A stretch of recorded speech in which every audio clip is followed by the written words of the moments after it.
is it necessary for somebody who's interested in cultivating peace and realizing peace or finding peace to learn how to be physically alone? Yeah, or to overcome their fear of being alone.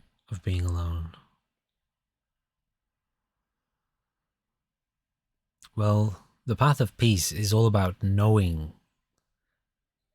yourself, or rather, which is the nature of self, which is the nature of life, which is the nature of experience, which is truth.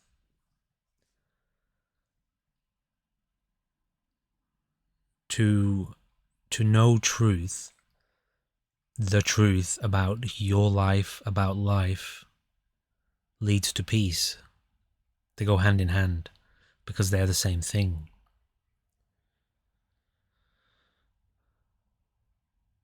So clearly, that means one must endeavour to explore the total picture of one's life, the whole of it. How could you possibly know the truth of your life if there are parts of it that you're afraid of looking at? Then clearly you can never find peace, because there's always a shadow. There's always a corner of experience that you refuse to go into. So you can't have total peace. You can't uncover total truth if that's the way you go. So when it comes to being physically alone, with no other people around you, no sense of another, because there's one thing to make very clear. If you're alone, physically alone in an environment, but you're sitting there on your phone watching a video that somebody else has made, you're not alone. You're not even physically alone. You know? If you're reading a book that somebody else wrote, you're not physically alone. So to be physically alone in an environment, in a physical environment, means that your attention and awareness can no longer be distracted by another being. Which means that the core of your own experience can come into view. And without getting too technical on the language here, we'll just try to keep it simple.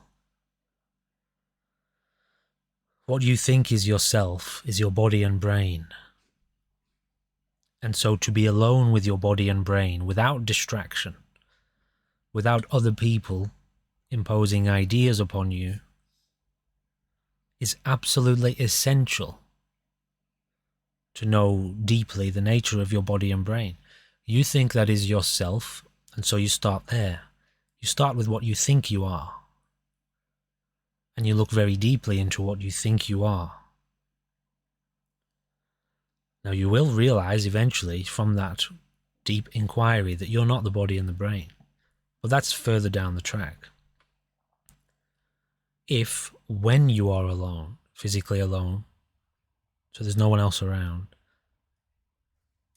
the brain starts to produce thoughts, feelings, memories, emotions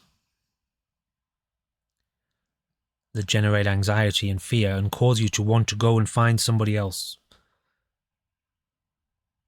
then you have a problem. It means you're able to be alone up to a certain point, but then fear takes over. Anxiety, paranoia, guilt takes over and causes you to go running to find another person. Now it's a very deep truth that to be alone inwardly is a way inward. So that means when you spend time in very quiet, undistracted observation of your body and your brain, you go very deeply inward. If you pierce through the body and the brain, you arrive at mind, which is the energy of life, the substance of life, the consciousness of life, which is behind the body and the brain. where you go when you die. So there's a whole level of your consciousness in there to get to, which you just won't be able to explore.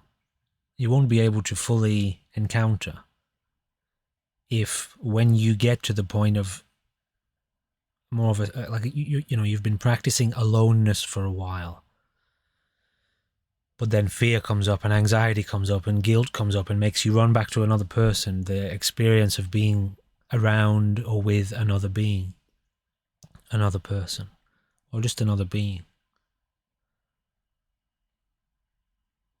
You will only be able to go so far inward. And if it's a barrier to your peace that you don't know what's in there, then you have no choice but to overcome the barrier. You have no choice but to ignore the fears and the anxieties and the emotional, whatever manipulation, whatever the consciousness is doing to get you to run back to another being.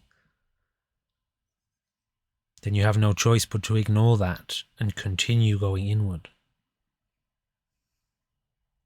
which means facing the fear. If being deeply alone in a kind of meditative environment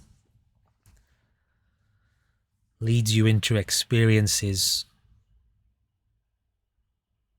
let's say the doorway to mystical states, certain types of mystical experiences, deep states of mind, whereby your consciousness begins to think it's going to die. And in that fear of dying, it's imagining all the people that it's going to leave behind and what they're going to think and how they're going to feel.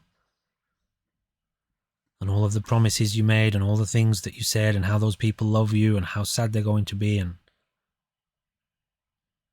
if that happens and you respond to it, then you will only go so far inward. If being deeply alone causes you to face the reality of, and this is why it's tricky, a little bit tricky to speak about aloneness, because it's really an illusion. It's really an illusion. But what we're talking about here is breaking through the barrier of this illusion. If this illusion is sustained in your life,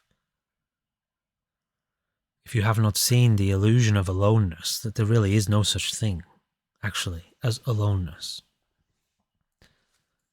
If you have not seen that, then you set your sights upon breaking through the barrier of the illusion of aloneness, which is what you fear. What you fear is an illusion. But to penetrate that barrier, you must embrace the illusion. You must see through the illusion. And you can only do that by fully accepting aloneness. At which point you go deeply into consciousness, which means you face death, the illusion of death. You face it